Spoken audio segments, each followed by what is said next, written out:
Good morning students. मैं Rajesh Prasad, director of foundation physics classes Hazaribagh. Online classes में आपका स्वागत है। बच्चों, आज हम लोग जानेंगे यूनिट एंड डायमेंशन चैप्टर का वीडियो 7 है ना। Chapter units and dimensions. तो यहाँ पर क्या सीखना है, देखिए हम लोग पिछले छठे वीडियो में डायमेंशन क्या है, डायमेंशनल फॉर्मूला क्या होगा और डायमेंशनल फॉर्मूला कैसे लिखा जाएगा ये जान लिए थे, है ना। कुछ होमवर्क था, उम्मीद है आप लोग बना लिए होंगे। तो ये क्या करें, हम होमवर्क देंगे तो हमको तो उम्मीद रहेगा ना कि आप बनाए होंगे, लेकिन क्या करें, साथ में हमको ये भी याद आ जाता है कि आप भाई आज के जनरेशन के स्टूडेंट हैं। लेकिन अब जब बोल चुके होते हैं कि उम्मीद है, और ठीक उसी समय याद आ जाता है कि आपसे उम्मीद करना बेवकूफ़ी है। लेकिन आदत जो ठहरा कि होमवर्क देंगे तो लगता है कि आपने बनाया होगा, है ना। तो बनाया कीजिए ना, बनाया कीजिए। जो भी काम दिया जाए उस काम को किया कीजिए, ताकि पता चले कि आप जो पढ़ रहे हैं वो सीख पा रहे हैं कि नहीं सीख पा रहे हैं। इसका पता तभी चलेगा बच्चों जब आप काम को करेंगे। जो भी काम आपको देते हैं उस काम को आप कीजिएगा, तभी पता चलेगा कि हम जो पढ़ाई कर रहे हैं वो सीख पा रहे हैं कि नहीं सीख पा रहे हैं। चलिए बच्चों, आज के वीडियो में हम लोग देखते हैं कभी कभी क्या होगा ना, कभी कभी क्या होगा कि क्वेश्चन कुछ अलग दिया रहेगा और उस क्वेश्चन के अंदर फॉर्मूला किसी अलग फिजिकल क्वांटिटी का दिया रहेगा और उसके अंदर से कहेगा कि किसी का डायमेंशन निकालिए। जैसे ध्यान दीजिएगा हम क्या करने जा रहे हैं, डायमेंशन से ही रिलेटेड ये क्वेश्चन होगा इस तरह का कि the gravitational force between two objects is given by F is equal to G m1 m2 by r square। अब यहाँ पर क्या क्या टर्म्स हैं सारा दिया रहेगा। वेयर m1 एंड m2 ये क्या है जी, मासेस है, मासेस ऑफ ऑब्जेक्ट्स, जो जिनके बीच ये फोर्स लग रहा है, टू ऑब्जेक्ट्स, दोनों वस्तु का मास। आर क्या है, distance between the objects, distance between the objects. और जी यहां पर कह रहा है ग्रेविटेशनल कांस्टेंट। ठीक है, तो क्वेश्चन क्या है, कह रहा है राइट द डायमेंशनल फॉर्मूला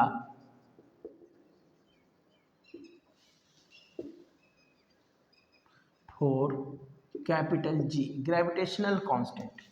इस जी के लिए ग्रेविटेशनल ये डायमेंशनल फॉर्मूला, ग्रेविटेशनल कांस्टेंट के लिए डायमेंशनल फॉर्मूला बताइए। ठीक है, तो देखिए बच्चों कितना आसान है, एक सिंपल सा कंसेप्ट है। कंसेप्ट क्या है कि जिसका भी डायमेंशन लिखने बोला जाए, जिसका भी डायमेंशनल फॉर्मूला लिखने बोला जाए, तो सबसे पहले हमको ये पता करना होगा कि वो जिसका हम डायमेंशनल फॉर्मूला लिखना चाह रहे हैं वो किस पर डिपेंड कर रहा है। चूंकि वो एक डिराइव्ड फिजिकल क्वांटिटी होगा तो फिर वो किस किस फंडामेंटल पर डिपेंड कर रहा है।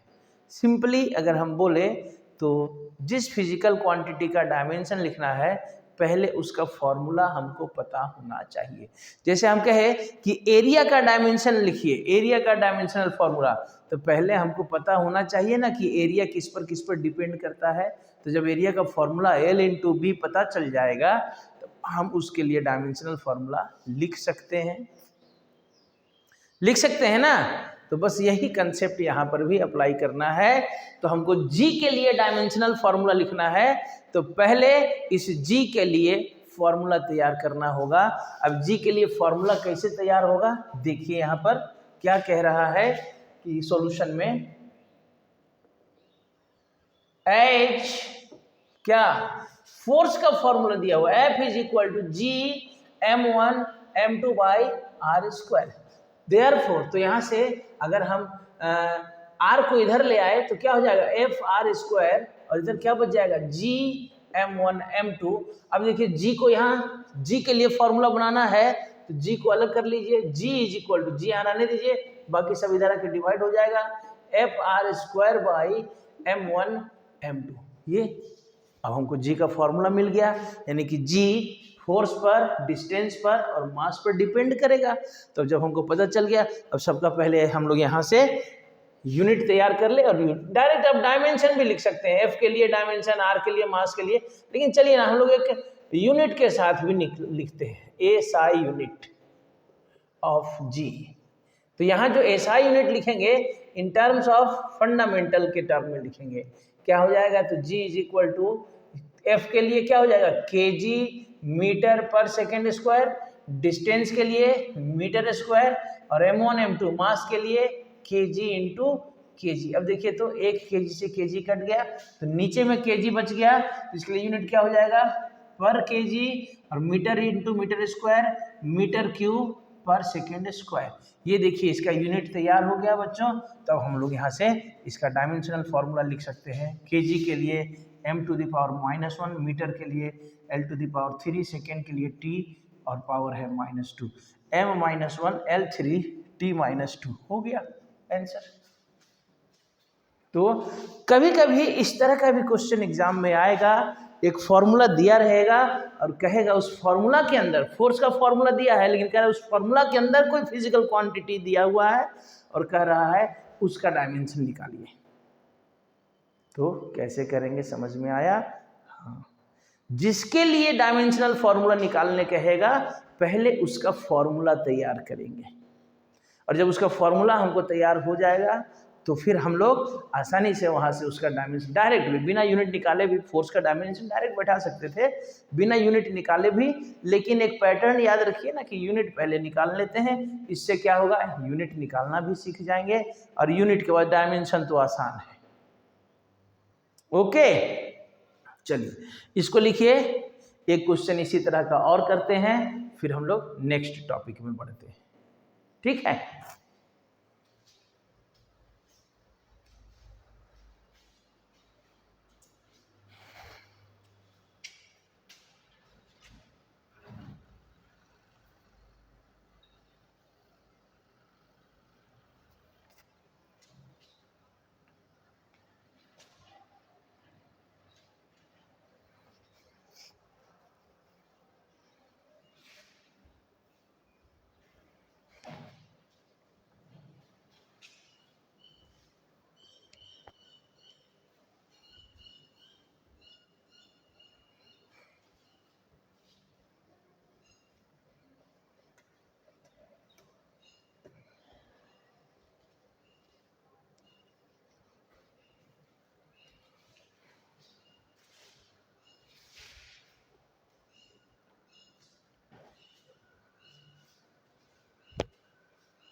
चलिए दूसरा क्वेश्चन क्या है बच्चों, सेम पैटर्न का क्वेश्चन है। क्वेश्चन कह रहा है कि the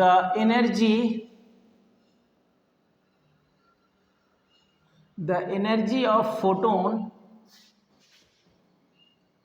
is given by E is equal to h nu, ये दिया हुआ है। वेयर, अब सारा टर्म्स यहाँ पता रहेगा।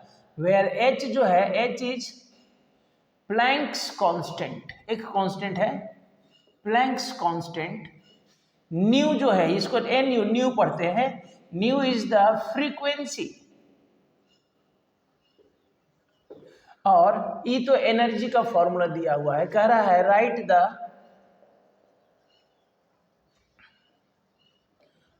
The dimensional formula for H यानी प्लैंक्स कांस्टेंट। इस प्लैंक्स कांस्टेंट के लिए कह रहा है कि डायमेंशनल फॉर्मूला बनाइए। Right the dimensional formula for Planck's constant, H जिसको कहा जा रहा है। तो देखिए ना, यहां पर जो हमारा फॉर्मूला दिया हुआ है, ये फॉर्मूला एनर्जी के लिए दिया हुआ है, लेकिन ये एनर्जी का फॉर्मूला देने के बाद कह रहा है एच का डायमेंशन निकालिए। तो क्या बताए, जिसका डायमेंशन निकालना है पहले उसका फॉर्मूला बनाएंगे, यही ना।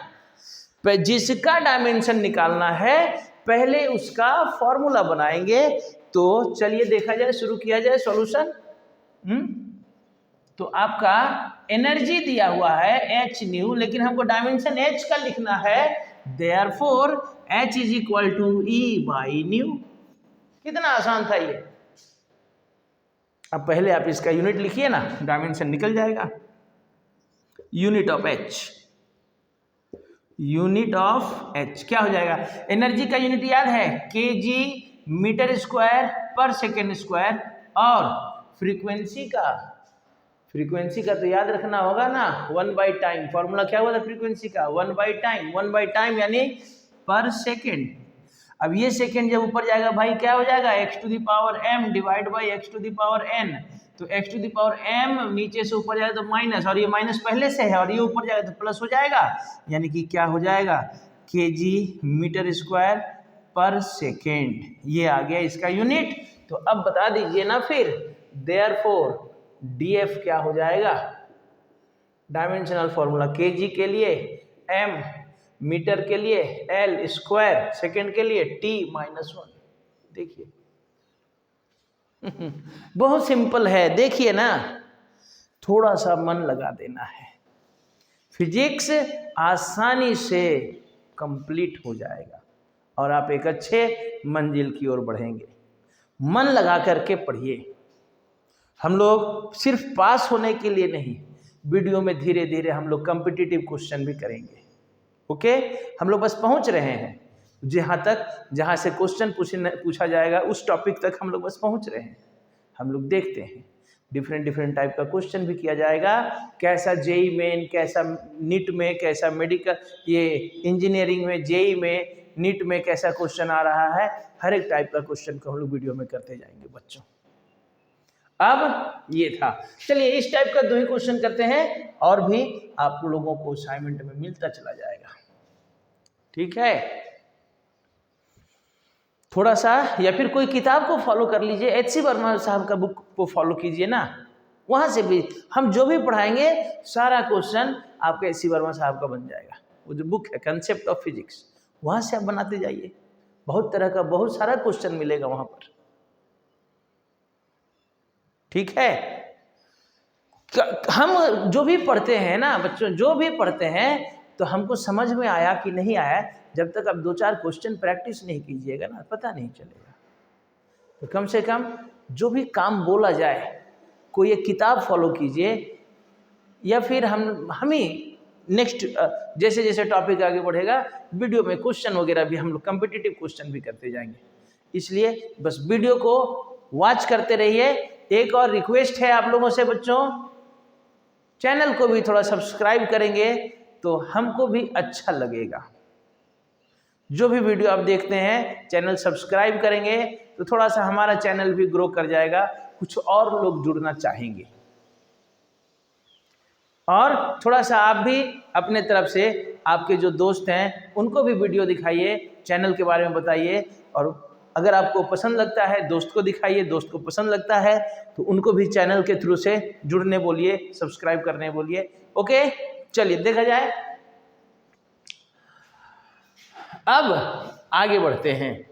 ये था कि डायमेंशनल फॉर्मूला कैसे लिखा जाए। अगर डायरेक्ट फॉर्मूला दिया है तो कोई बात नहीं है, और कभी कभी क्या होगा, फॉर्मूला किसी दूसरे फिजिकल क्वांटिटी का होगा और डायमेंशन किसी दूसरे का निकालने कहेगा, तब उस स्थिति में कैसे हम लोग डायमेंशन निकालेंगे ये हम लोगों ने देखा।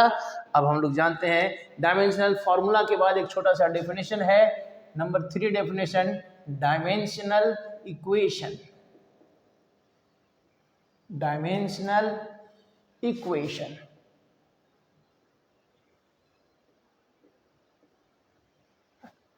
है ना। अब ये इक्वेशन क्या होता है तो अब जानते हैं इक्वेशन क्या होता है ना। तो यहां पर हम लोग किस तरह के इक्वेशन की बात कर रहे हैं, डायमेंशनल इक्वेशन, यानी कि एक LHS होगा, एक RHS होगा, और दोनों साइड, लेफ्ट हैंड साइड और राइट हैंड साइड के बीच में इक्वल होगा। कहने का मतलब कि अगर कोई वेरिएबल है उसका वैल्यू को LHS में पुट करते हैं और वही वैल्यू को RHS में पुट करते हैं तो LHS RHS का वैल्यू सेम होगा, then this is known as equation.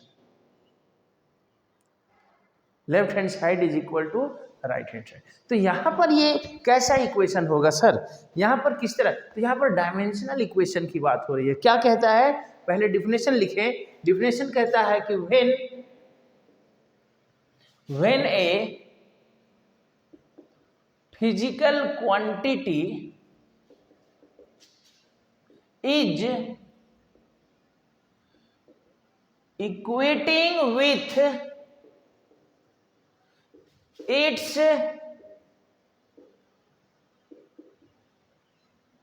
dimensional formula, when a physical quantity is equating with its dimensional formula, then it is called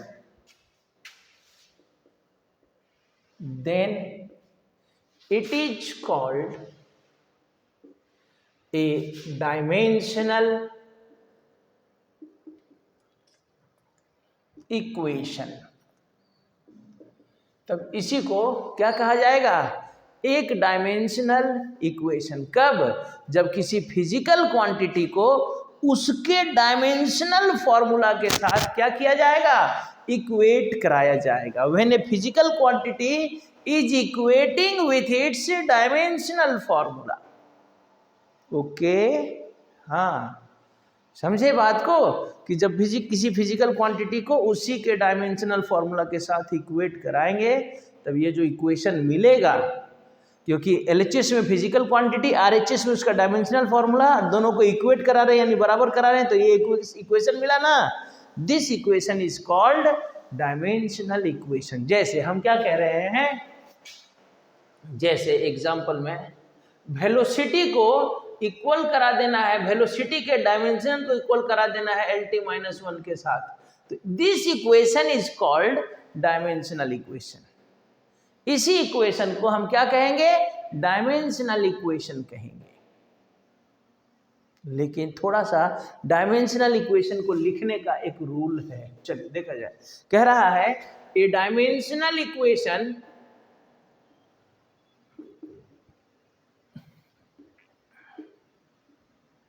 is generally written as x is equal to m to the power a, l to the power b and t to the power c, ऐसे लिखा जाएगा। यानी कि एक dimensional equation लिखने के लिए m, l और t तीनों को इंट्रोड्यूस करना होगा।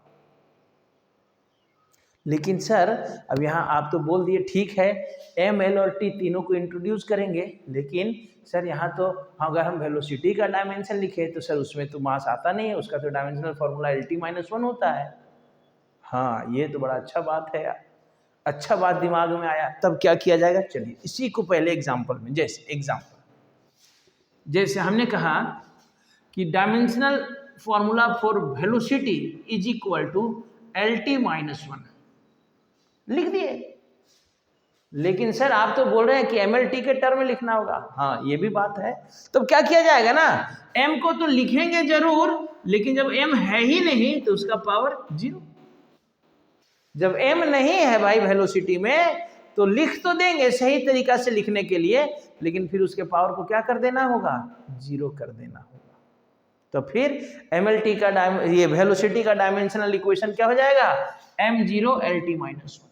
ठीक उसी तरह से अगर हम कहें एक्सेलरेशन का dimensional equation then m0 LT-2। लेकिन अगर हम कहें फोर्स के लिए सर तो फोर्स का डायमेंशनल फॉर्मूला क्या हुआ था, MLT-2। तो सर यहाँ किसी को 0 करने का जरूरत ही नहीं है। क्यों नहीं है सर, क्योंकि यहाँ सर फोर्स में m भी है, L भी है, T भी है फोर्स के डायमेंशनल फॉर्मूला में। तो इस तरह से हम लोग जहां पर जो जो जो जो यूनिट नहीं होगा उसके पावर को क्या कर देंगे, 0, और जो होगा तो उसको 0 करने की जरूरत नहीं, वो तो है ना उसके यूनिट, उस यूनिट में। तो ये डायमेंशनल इक्वेशन लिखने का तरीका है। ठीक है बच्चों, तो यहां तक हम लोग देखें डायमेंशन क्या है, डायमेंशनल फॉर्मूला कैसे लिखा जाएगा और डायमेंशनल इक्वेशन। अब बच्चों यहां से बहुत ही इंपॉर्टेंट टॉपिक शुरू होने जा रहा है, यूजेज ऑफ डायमेंशंस। ठीक है, यूजेज ऑफ डायमेंशंस। तो हम लोग यहां पर चलिए स्टार्ट करते हैं और यहां से थोड़ा मन लगाएंगे। बहुत आसान है, बहुत आसान है, बहुत आसान है, लेकिन ये आसान तब लगेगा जब आपको फिजिकल क्वांटिटीज का डायमेंशन याद रहेगा। वेलोसिटी का डायमेंशन, एक्सेलरेशन का डायमेंशन, फोर्स का डायमेंशन, एनर्जी का डायमेंशन, अगर ये याद होगा तो देखिएगा ये टॉपिक यूज जो है, डायमेंशन को यूज करना, ऐसे ही आप समझिए ना, यूज का मतलब क्या, उसको अप्लाई करना है, यूज करना है। तो यूज कब कर पाइएगा, जब आपके पास वो रहेगा तब ना यूज कर पाइएगा। वो सामान है ही नहीं तो यूज कैसे कीजिएगा। तो डायमेंशन का यूज करने के लिए डायमेंशन आपके खोपड़ी में होना चाहिए कि भाई वेलोसिटी का डायमेंशन को यूज करना है, तो अब वेलोसिटी का डायमेंशन खोपड़ी में है नहीं, कहां से यूज कीजिएगा। तो खोपड़ी में जितना भी डायमेंशन पड़े हैं सभी डायमेंशन को खोपड़ी में सेट करके रखिए, यानी उसको याद कर लीजिए, है ना, याद कर लीजिएगा। खोपड़ी में जब डायमेंशन आ जाएगा तभी ना यूज कर पाइएगा। अब मान लीजिए हमको पिस्तौल का यूज करना है और पिस्तौल है नहीं, कैसे यूज होगा, हैं? वही बात है। तो किसी चीज को यूज करने के लिए वो सामान आपके पास होना चाहिए ना, और है ही नहीं तो फिर यूज नहीं कर पाइएगा। तो हम लोग पढ़ने जा रहे हैं यूजेज ऑफ डायमेंशंस, और डायमेंशन का यूज पढ़ने के लिए हमारे खोपड़ी में क्या, डायमेंशन होना चाहिए। तो बच्चों यहां से टॉपिक होगा, इसको वेरी इंपॉर्टेंट लिखेंगे, uses of dimensions. Uses of dimensions, बहुत इंपॉर्टेंट टॉपिक यहाँ से शुरू होने जा रहा है।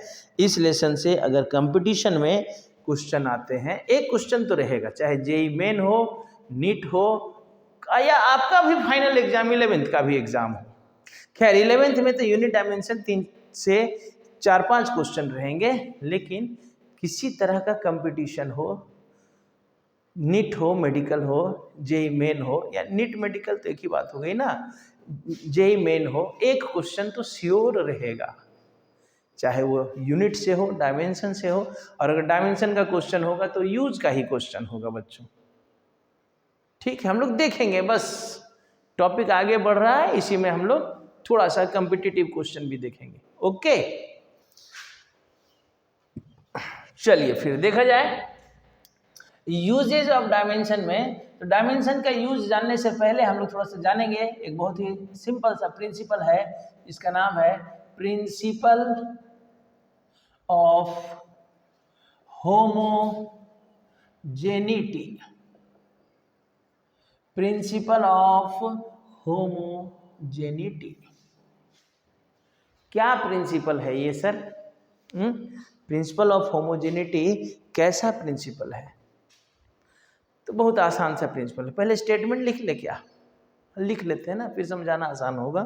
कहता है according to this principal,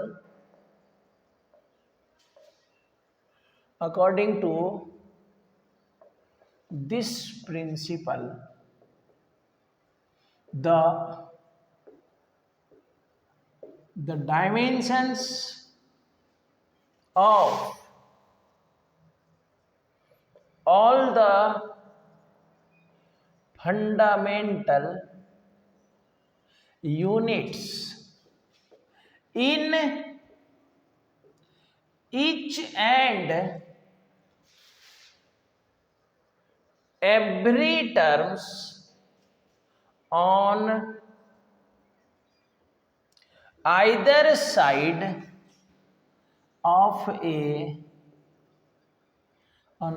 side of a physical relation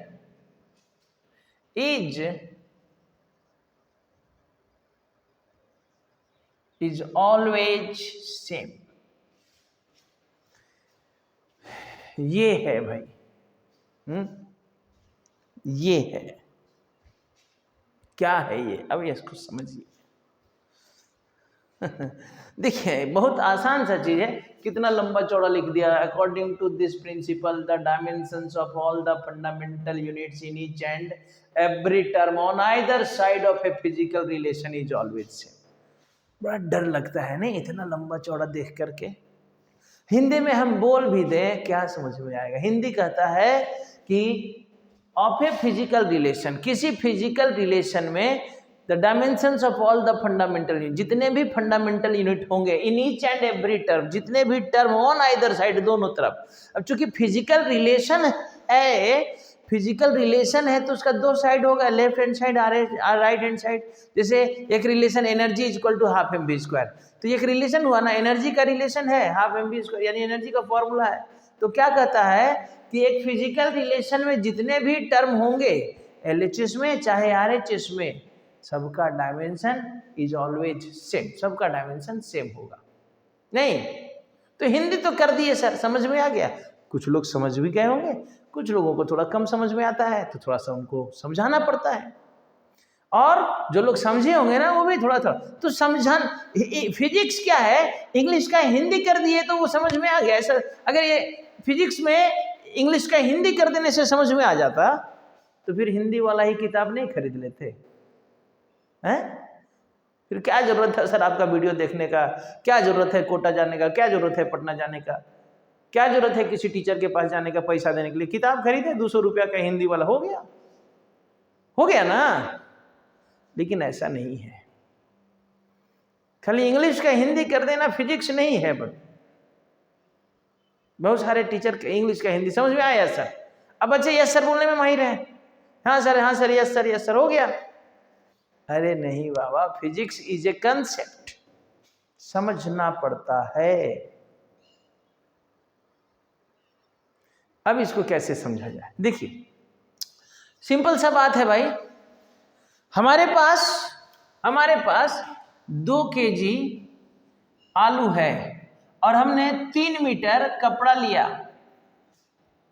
अब हम पूछे कि बताइए टोटल कितना हुआ? 2 kg आलू और 3 मीटर कपड़ा, अब बता दीजिए कितना हुआ? बता सकते हैं? बता दीजिए फिर, आप बता सकते हैं। आप लोग तो आजकल क्या उसको क्या कहते हैं, हाईटेक स्टूडेंट हैं, बता भी सकते हैं, जोड़ सकते हैं। हो सकता है हम लोग के समय में ये सब नहीं आया हो टेक्नोलॉजी, आप लोग के समय में आ गया है, बताइए। अरे सर कितनों टेक्नोलॉजी आ जाए इन दोनों को नहीं जोड़ पाएंगे। 2 kg आलू और 3 मीटर कपड़ा कितना होगा? अरे सर कैसे जुटेगा सर? ये लेंथ है ये मास है, जुटेगा? लेंथ और मास कभी जुटेगा? नहीं जुटेगा सर। तो इसका कोई मीनिंग नहीं होगा, इट इज मीनिंगलेस। सर इसका कोई मतलब नहीं होगा, यानी ऐसा होगा ही नहीं। लेकिन अगर हम कहे कि 2 केजी आलू और 3 केजी चीनी, ये कितना होगा? 2 केजी आलू और 3 केजी चीनी। सर अब सर ये कैसे जुटे? सर आलू चीनी के साथ कैसे जुटेगा? अरे बाबा आलू चीनी के साथ नहीं जुटेगा, लेकिन दोनों मास है तो मास तो जुटेगा। एक 2 केजी और एक 3 केजी, तो टोटल मिलके 5 केजी, मिल करके 5 केजी सामान नहीं हुआ भाई क्या है? आलू चीनिया के साथ नहीं जुटेगा, लेकिन वजनवा तो जुटेगा। लेकिन वहां क्या होगा? पहला वाला एग्जांपल में 2 केजी और 3 मीटर, वो तो सर किसी हालत में नहीं जुटेगा। कहने का मतलब क्या हुआ? कहने का मतलब यही हुआ जो होमोजेनिटी बाबा बता रहे हैं। होमोजेनिटी बाबा क्या बोल रहे हैं? कह रहे हैं कि कोई एक फिजिकल रिलेशन दिया रहे, यानी कि अगर x is equal to y plus z दिया हुआ है, यानी ये जो फॉर्मूला है x का फॉर्मूला है कि x कैसे मिलेगा? y और z को जोड़ने से मिलेगा ना। तो ये जो रिलेशन है ऐसा तभी संभव है, कब? जब जो x का जो डायमेंशन होगा वही डायमेंशन y का होना चाहिए, वही डायमेंशन z का। यानी कि अगर y लेंथ है तो z भी लेंथ होना चाहिए, और इन दोनों का जो रिजल्ट है वो भी लेंथ ही, यानी x जो है लेंथ है। तो यानी कि यहां देखिए ना, 2 केजी और 3 केजी मिला तो 5 केजी, यानी ये मास है, ये भी मास है, तो रिजल्ट भी मास हुआ। रिजल्ट भी क्या हुआ? मास हुआ ना। बस यही तो बात बोल रहा है। अगर हमारा x टाइम है तो टाइम कब मिलेगा? मास को और वेलोसिटी को जोड़ने से मिलेगा क्या? नहीं मिलेगा सर। टाइम कब मिलेगा? तो टाइम को टाइम से जोड़ा जाएगा तब टाइम मिलेगा। समझ में आ रहा है? x अगर हमारा वेलोसिटी है तो वेलोसिटी किसको किसको जोड़ने से मिलेगा? तो अगर x वेलोसिटी है सर तो y भी वेलोसिटी होगा, z भी वेलोसिटी होगा।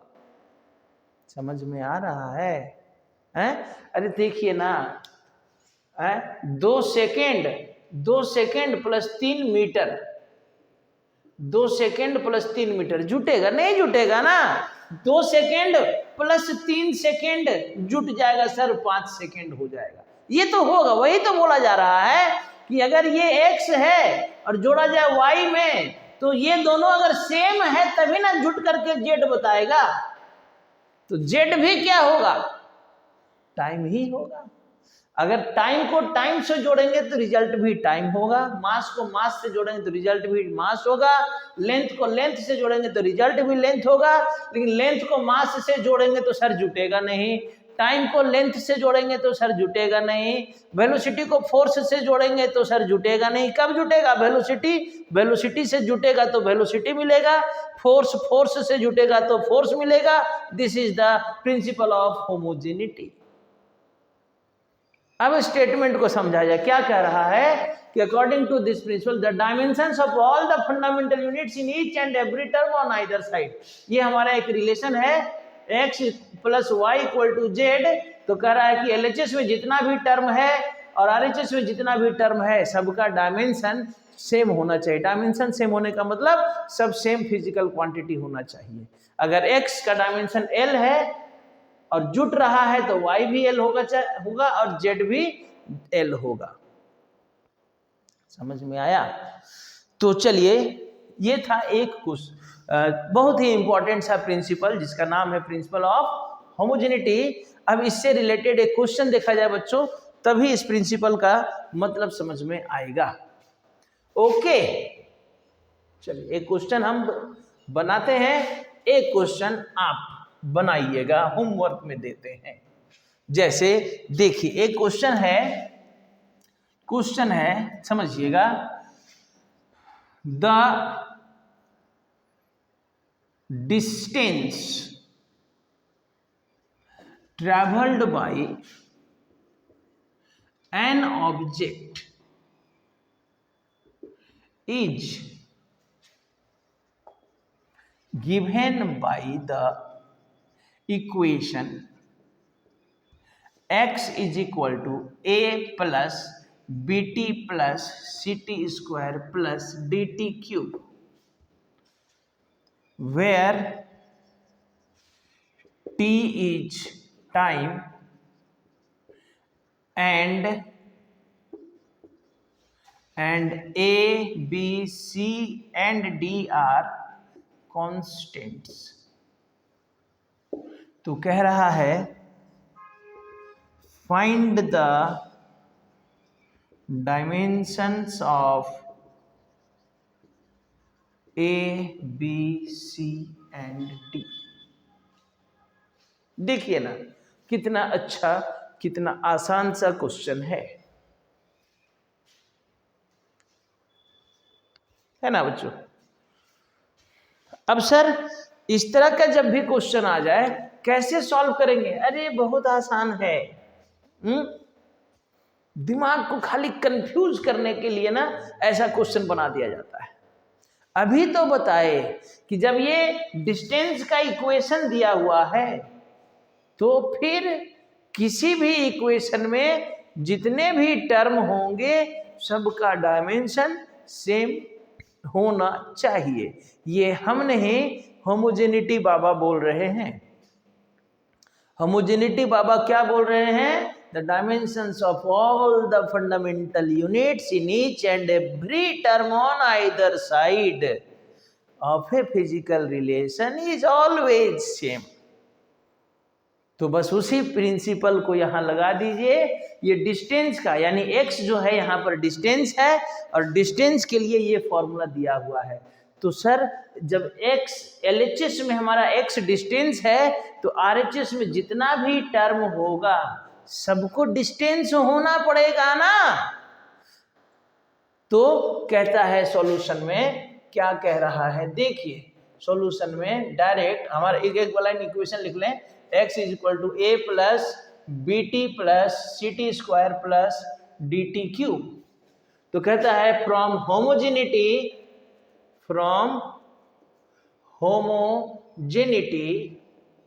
क्या भाई? तो dimension of x is equal to dimension of a is equal to dimension of b t is equal to dimension of c t square is equal to dimension of d t cube. जितने भी term होंगे on either side सभी term का dimension same होगा।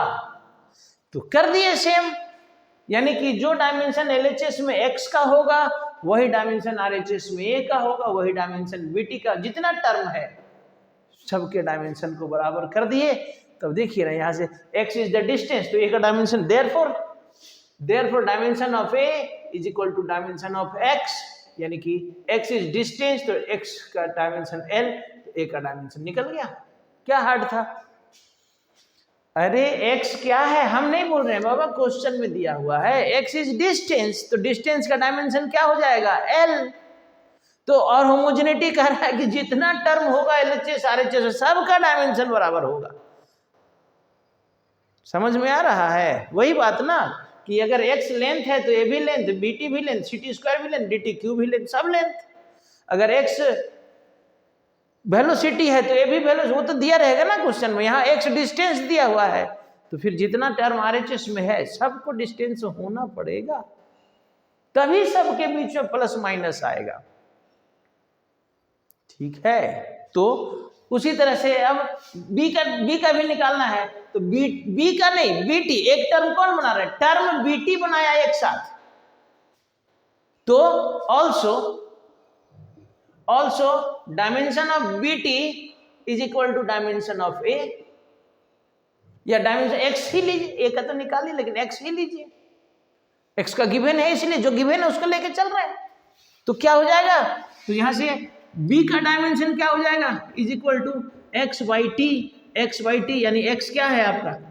x distance है तो l by t, यानी कि b के लिए डायमेंशन क्या हो गया जी? l t minus 1, this is dimension of b। क्या दिक्कत है? देखिए कितना सिंपल, होमोजेनिटी अप्लाई करते जाना है बस। ठीक है, अब उसी तरह से डायरेक्ट अब सी टी स्क्वायर का इक्वेशन, सी टी स्क्वायर का डायमेंशन x के बराबर, तो c का डायरेक्ट नहीं निकल जाएगा lt माइनस 2। कैसे भाई? c के लिए अब देखिए ना कितना आसानी से निकल जाएगा। ऑल्सो एंड क्या, सी टी स्क्वायर का डायमेंशन जो होगा, सी टी स्क्वायर का डायमेंशन किसके बराबर? इससे भी, ये भी तो x के ही बराबर आएगा। ये भी तो x के ही बराबर होगा भाई। हाँ सर, तो c के लिए फिर क्या हो जाएगा? x by T square, that is c का डायमेंशन क्या हो गया? l बाई टी स्क्वायर, यानी कि क्या हो गया जी? एल टी माइनस 2 होगा। देखिए, तो इसी तरह से ऑल्सो डी टी क्यू का डायमेंशन क्या हो जाएगा? Also equal to the dimension of x, therefore dimension of d is equal to dimension of x by t cube होगा। तो सॉल्व कर दीजिए ना अब, तो d का डायमेंशन क्या हो जाएगा? l बाई टी क्यू, यानी कि एल टी माइनस 3 हो गया। कहाँ दिक्कत है? होमोजेनिटी अप्लाई कर दिया है हम लोगों ने। और होमोजेनिटी क्या कहा? कि किसी भी फिजिकल रिलेशन में जितने भी टर्म होंगे सबका डायमेंशन क्या होगा? सेम होगा। All the dimensions of all the fundamental units in each and every term on either side of a physical relation is always same. तो हमारा एक रिलेशन दिया था, इसमें कह दिया कि x डिस्टेंस है, t टाइम है, तो कह रहा है ABCD का डायमेंशन निकालिए। तो ABCD का डायमेंशन कैसे निकलेगा? इस तरह का क्वेश्चन हो तो हम लोग होमोजेनिटी अप्लाई करते हैं। और होमोजेनिटी बाबा एक ही प्रवचन बताए, क्या क्या उन्होंने प्रवचन दिया? कि भैया सबका डायमेंशन क्या होगा? सेम होगा, चाहे वो टर्म LHS का हो या RHS का हो, सब सेम है। all the dimensions of all the fundamental units। Okay, तो हम लोग यहाँ से a का डायमेंशन निकालने के लिए उसको x के साथ इक्वल कराए, तो जो x का डायमेंशन होगा वही a का, फिर bt का डायमेंशन जो होगा वही x का, तो यहाँ से सिर्फ b निकालना था तो t को x के तरफ लाए ना। उसी तरह से c का डायमेंशन निकालना है तो t स्क्वायर को x के पास ले गए। इस तरह से हम लोग डायमेंशन निकाल लिए। ओके, चलिए अब इसको आप लोग नोट कर लेते हैं और एक क्वेश्चन देते हैं इसी टॉपिक से, एक क्वेश्चन देते हैं, जरूर बनाइएगा बच्चों, बनाइएगा ना, तभी पता चलेगा कि आप सीखे कि नहीं सीखे। बस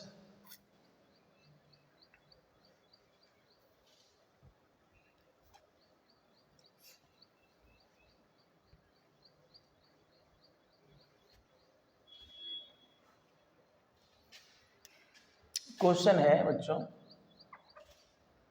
the force on an object is given by F is equal to AT square plus BT, where T is time and A and B are constants। तो कह रहा है राइट द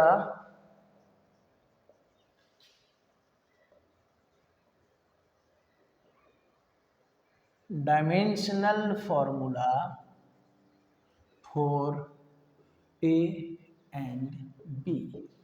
आंसर बता दें बच्चों,